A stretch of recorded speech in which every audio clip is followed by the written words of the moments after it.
You've probably already chosen the exact day you'll retire. Maybe it's December 31st. Clean, symbolic. Feels like the perfect ending, but that single date could quietly cost you tens of thousands of dollars, and there's a good chance you'd never realize it. Not because you made a bad financial decision, because you made an emotional one. Hidden inside that retirement date could be a higher tax bill, a bonus you never receive, a 401k match you accidentally give up, or a healthcare deadline that offers no second chances. Most people never see those mistakes coming. And by the time they do, it's already too late to change anything.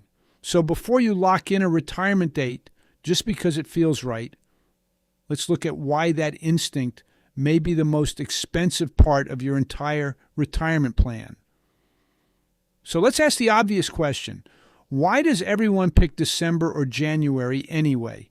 Because it feels right. It's the New Year, New Me instinct, a clean break, a fresh start, a nice round number to close out your career on. There's something satisfying about ending one chapter on December 31st and starting the next on January 1st. But here's the problem with that logic. The calendar is something humans made up. Your tax bracket didn't agree to it. Your health insurance didn't agree to it. Your 401k plan definitely didn't agree to it. None of the systems that actually determine how much money you keep in retirement care what day your resolutions start. Retirement isn't really a symbolic event. It's a financial and logistical one, just wearing a symbolic costume. And once you see it that way, a bigger question opens up. Because it turns out there are at least 5 hidden factors that decide whether your retirement date is smart or expensive. And most financial advisors never sit down and walk you through all of them. Today we're only starting with one, but it might be the biggest one. Here's something most people never think about. Your final working year is usually your highest earning year of your entire life. Full salary, maybe a bonus, maybe some investment income on top. If you retire on December 31st, you spend all 12 months of that year sitting in your highest tax bracket. Now flip it. What if you retired in January instead? Suddenly you might only collect one paycheck for the entire year. Your income drops off a cliff. And when your income drops, so does your tax bracket, sometimes dramatically. That creates something rare, a genuinely low income year on purpose that you control. And a low income year isn't just a smaller tax bill, it's a window. Financial planners sometimes call it a golden window because a handful of strategies only make sense when your income is temporarily low. One example, Roth conversions. That's when you move money from a traditional retirement account where it's taxed later into a Roth account where it's taxed now at whatever rate applies to your current income. If you convert during a high earning year, you might pay 24% or 32% in taxes on that money. If you convert during a low income year instead, that same conversion might only cost you 12% or 22%. Same money. Nearly half the tax bill just because of timing. Or take capital gains, the profit you make when you sell an investment. There's actually a bracket where long-term capital gains are taxed at 0%. Not lower, 0, but you only qualify if your total income for the year stays under a certain threshold. Retire in a high-earning December, and you'll likely blow right past that threshold. Retire into a genuinely low-income year, and you might be able to sell investments completely tax-free. This is why some people think of an early-in-the-year retirement as a kind of financial superpower. You don't get many low-income years in your working life, but the year you retire, if you time it right, can be one of them. And once it's gone, it's gone. Here's the catch, though. Chasing that tax advantage can actually end up costing you more than it saves if leaving early in the year means walking away from something else first. Something a lot of people forget is even attached to their exit date at all. And that's exactly where things get expensive, because taxes are only the beginning. There's a second mistake that costs people even more, and it's hiding somewhere you'd never think to look. Your compensation package. Bonuses that quietly disappear because of one missed date. 401k matches that vanish because you left 2 weeks too early. Real people who've done exactly this and lost real money finding out the hard way. Let's start with the bonus, because this is the one that blindsides people the most. Most companies don't pay bonuses in December. They pay them the following spring, usually sometime in the first quarter, as a reward for the year you already worked. Which means if you retire on December 31st, thinking you're capturing everything you earned, you might actually be walking out the door one payroll cycle too early. Here's the fine print nobody reads until it's too late. A lot of bonus plans have a clause that says something like, must be actively employed on the payout date to receive this bonus, not must have worked the year. Must be employed on the day the check goes out. Retire in December, and depending on your company's calendar, that payout date might land in February or March after you're already gone, legally, cleanly, and completely out of your reach. Same story with your 401k match. Plenty of employers only deposit the annual match if you're on the payroll on a specific date, sometimes the last business day of the year. Leave 2 weeks early, chasing that low tax bracket window we just talked about. And you could accidentally forfeit an entire year of matching contributions, thousands of dollars gone because of a date on a calendar you never thought to check. There's a version of this story on Reddit that gets shared constantly in early retirement communities. Kevin, who left on December 15th, just 2 weeks shy of year end, and lost an $8,000 match he'd already earned in every sense except the technical one.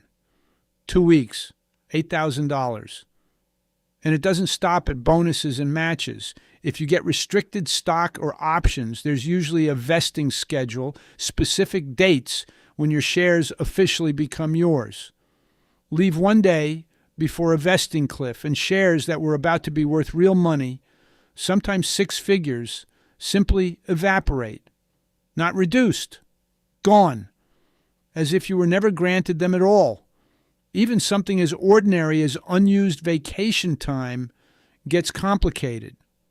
Whether your PTO gets paid out in cash when you leave depends on your state and your company's policy, and that payout, if you get one, lands as extra income in whatever tax year you receive it, which means it can quietly undo the very low tax bracket strategy you were trying to engineer in the first place.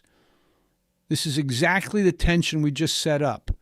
Retire early in the year, and you might land in a lower tax bracket. But retire early, and you might also walk away from money that was sitting right there waiting for you. Think about two versions of the same person. Let's call her Corporate Catherine. Catherine retires December 31st. She captures her full annual bonus and her 401k match, no questions asked. But she spends the entire year in her highest tax bracket, and she misses that Roth conversion window completely. Now picture Catherine retiring March 31st instead. Her bonus has already paid out by then. Her match is already funded. And she still gets 9 months of a lower income year to work with for tax planning. Same person, same job, same money earned, a completely different financial outcome, just from shifting the date by 3 months. So taxes pull you toward January. Your compensation package pulls you toward year end, or at least toward whatever date your bonus and match actually land. Already, two of the hidden factors are pointing in opposite directions. But here's the thing. Even if you thread that needle perfectly, even if you time your exit to capture every bonus, every match, every vested share, and still land in a lower tax bracket, there's one more deadline waiting on the other side. One that doesn't care about your tax bracket, doesn't care about your bonus schedule and doesn't care about your 401k match at all. Miss it. And it's not a one-time loss. It follows you for the rest of your life. Here's a deadline that doesn't negotiate. It doesn't care about your tax bracket. It doesn't care about your bonus schedule. It doesn't care that you finally found the perfect window for a Roth conversion. And unlike a missed bonus or a forfeited match, which sting once, and then you move on, this one follows you for the rest of your life, every single month for as long as you live. We're talking about Medicare. Most people think Medicare enrollment is simple. You turn 65, you sign up, done. What almost nobody tells you is that you're not working with a single deadline. You're working with a 7-month window built around your 65th birthday. 3 months before, your birthday month, and 3 months after. Miss that window, and here's where it gets brutal. The penalty for enrolling late in Medicare Part B isn't a flat fee. It's not a one-time slap on the wrist. It's a permanent surcharge added to your premium, and it compounds for every 12-month period you went without coverage. Pay it once, and you pay it forever. Not for a year, not for 5 years, for the rest of your life. Think about that for a second. Every other mistake we've talked about so far, the tax bracket, the bonus, the 401k match, those are expensive, sure, but they're finite. You lose the money once and it's over. This is different. This is a decision that quietly attaches itself to every Medicare premium you'll ever pay for decades. And here's the part that makes this genuinely dangerous. The retirement strategy that looked so smart a moment ago, retiring early in the year to land in a lower tax bracket, can walk you directly into this trap if you're not paying attention. Meet healthcare. Henry did his homework. He knew about the golden window. He timed his retirement for January, right on schedule, ready to convert some retirement savings at a lower rate and maybe even harvest some capital gains at 0%. On paper, it was a clean, tax-optimized exit. What Henry didn't check was his birthday. Henry didn't turn 65 until October, which meant that from January to October he had no employer coverage and hadn't yet entered his Medicare enrollment window. His bridge option was COBRA, continuing his old employer's insurance, but now paying the full premium himself with none of the employer's subsidy he never noticed was even there. 9 months of COBRA later, Henry had spent over $9,000 just to stay insured while he waited for a window he didn't realize he needed to plan around. His tax strategy was perfect. His healthcare timing wasn't. And the insurance gap alone cost him more than the tax savings he'd worked so hard to engineer.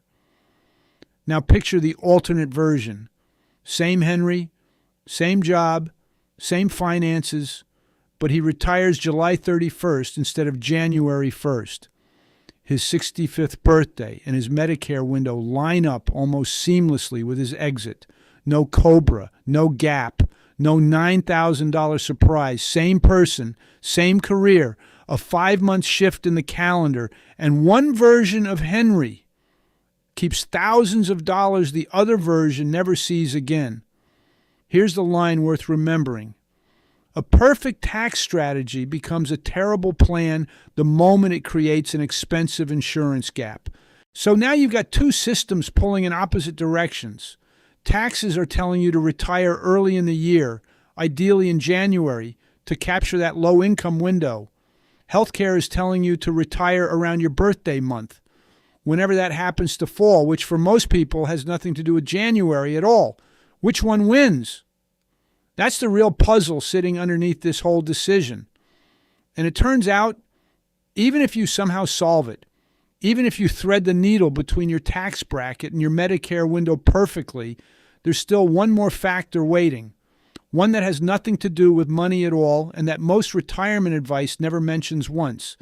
So let's say you actually pull it off. You time your exit around your tax bracket. You don't leave money on the table with your bonus or your match. You even get your Medicare window lined up so there's no COBRA surprise waiting for you. Every dollar accounted for. And you can still retire into a disaster because money was never actually the hardest part of this. Here's what nobody puts in the spreadsheet. The day you stop working, your entire daily structure disappears, not gradually, overnight. The people you talk to every day, the schedule that organized your mornings, the sense of being needed somewhere, all of it, gone in a single weekend. And the month you retire quietly decides how that landing feels. Retire in the dead of winter, and you've stripped away your routine at exactly the moment the days are shortest.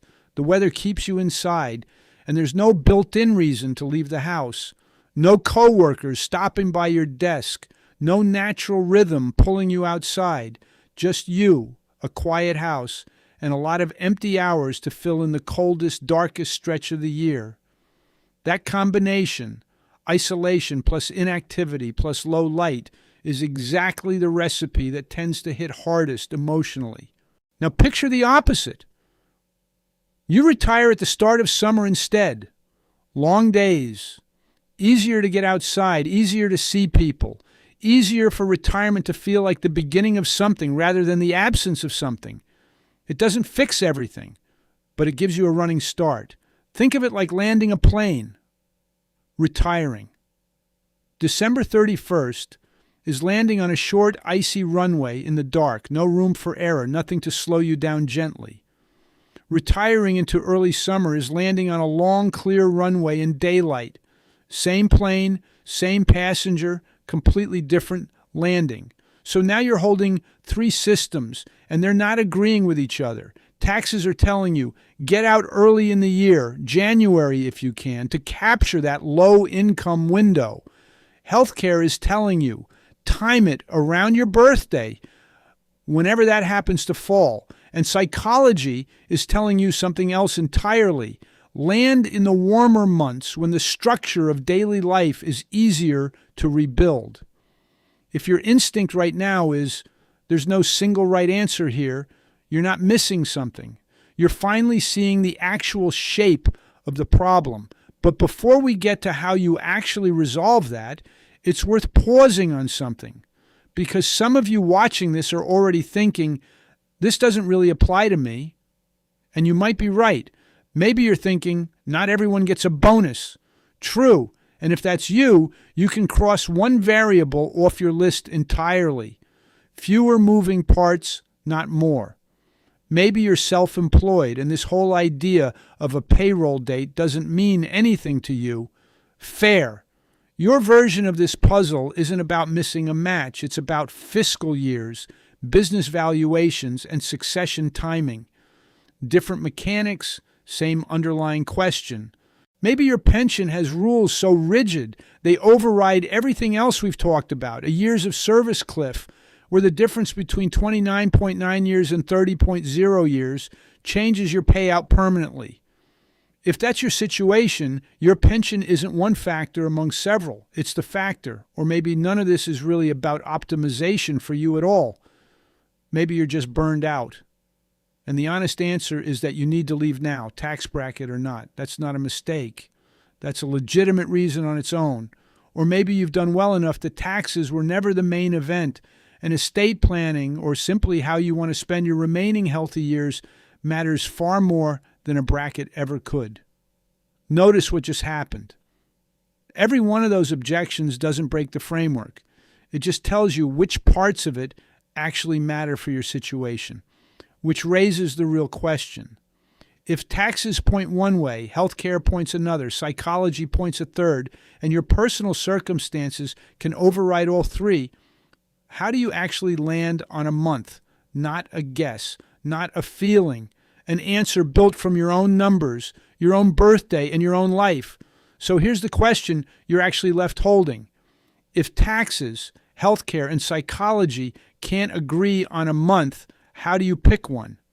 The answer isn't a better guess. It's a different kind of question entirely. Instead of asking, what's the best month to retire? You ask four smaller questions, one at a time. And where those four answers overlap, that's your month. Not mine, not some average across millions of retirees. Yours. Question 1. What does your tax bracket actually look like if you stop working early in the year versus riding it out to December? Not a vague sense of it, the real number, because that's the difference between a golden window and a wasted one. Question 2. What are you actually owed and when does it land? Bonus, match, vesting, PTO, payout. 4 separate dates that may have nothing to do with each other, and every one of them can quietly override the tax strategy you just built. Question 3.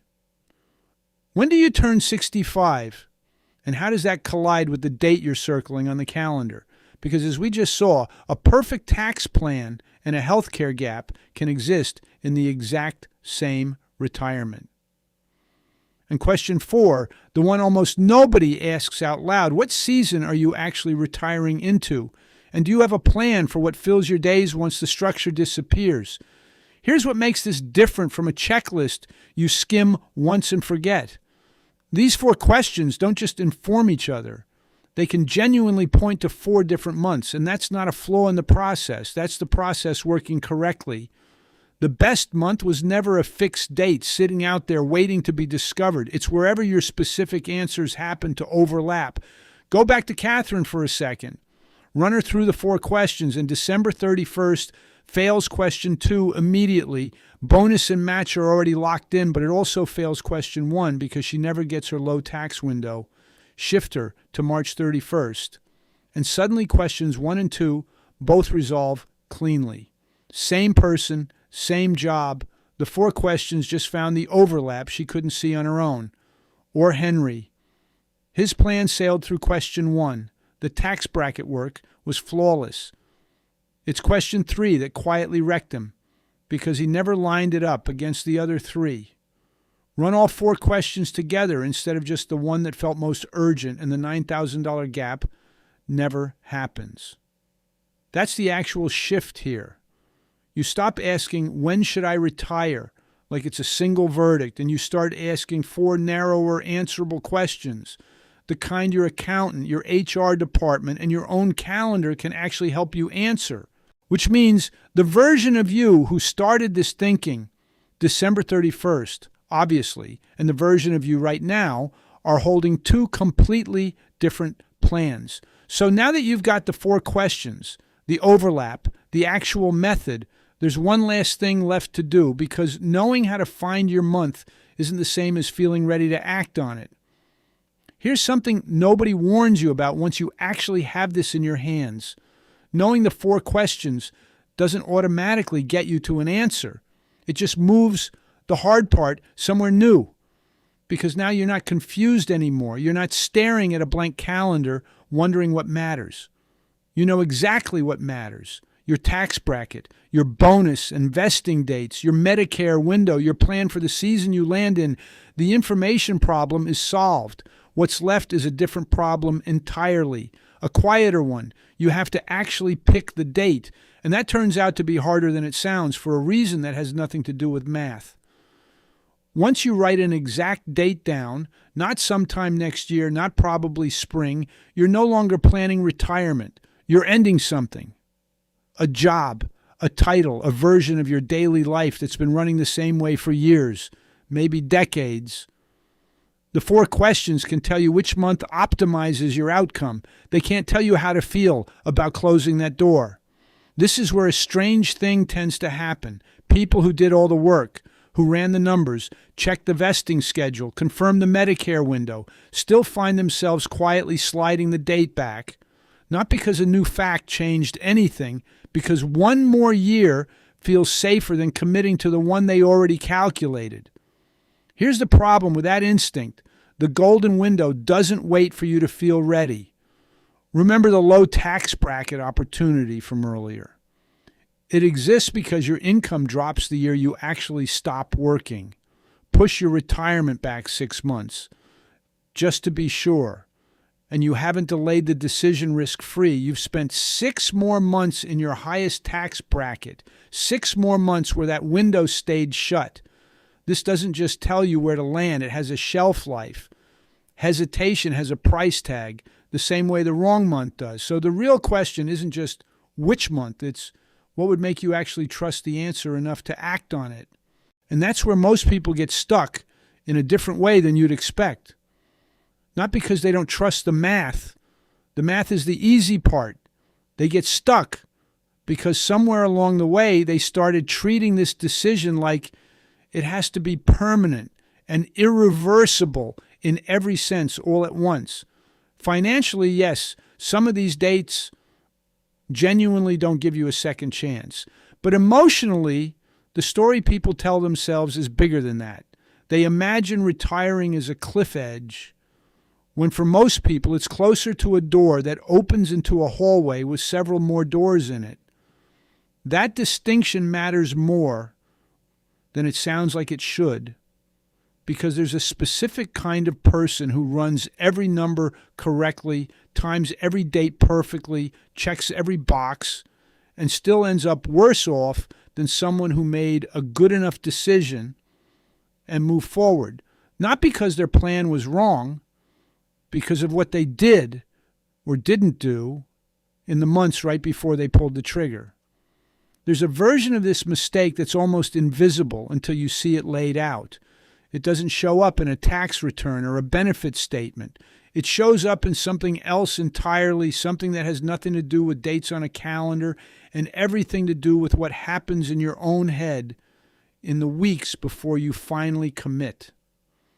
Here's the mistake that never shows up on a spreadsheet. You can get every date right. The tax bracket, the bonus, the match, the vesting cliff, the Medicare window, even the season.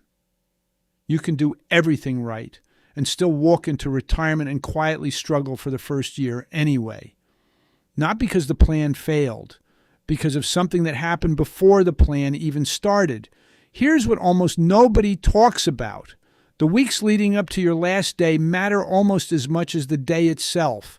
And most people spend those weeks doing exactly the wrong thing with them. Meet purposeless Paul. Paul did the work. He ran the numbers, checked his vesting schedule, timed his exit around his birthday, even picked a summer date so he wouldn't land in a dark, isolating winter. On paper, Paul is the success story. Paul is the guy who got it all right. But in the 3 months before his last day, Paul didn't do anything to prepare for what came after. He didn't test what an unstructured Tuesday actually felt like. He didn't line up a single thing to look forward to. He spent those final weeks doing what almost everyone does, coasting, counting down, telling himself he'd figure it out once he got there. 6 weeks into retirement, Paul was miserable. Not because the math was wrong, because he'd spent 30 years building his entire identity around a job title, and he never once, in all that planning, asked himself who he was without it. Here's the part that makes this dangerous. Nothing about Paul's situation would show up if you looked at his finances. His accounts were fine. His tax strategy was flawless. If you asked Paul's advisor how the retirement went, the advisor would probably say it went perfectly, because advisors measure the thing they can measure. Nobody was measuring the thing that actually broke.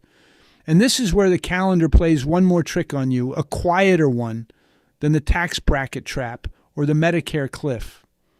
The moment you write down an exact date, your brain treats retirement like an event instead of a transition, a cliff instead of a hallway. And the closer that date gets, the more people do the opposite of what they should.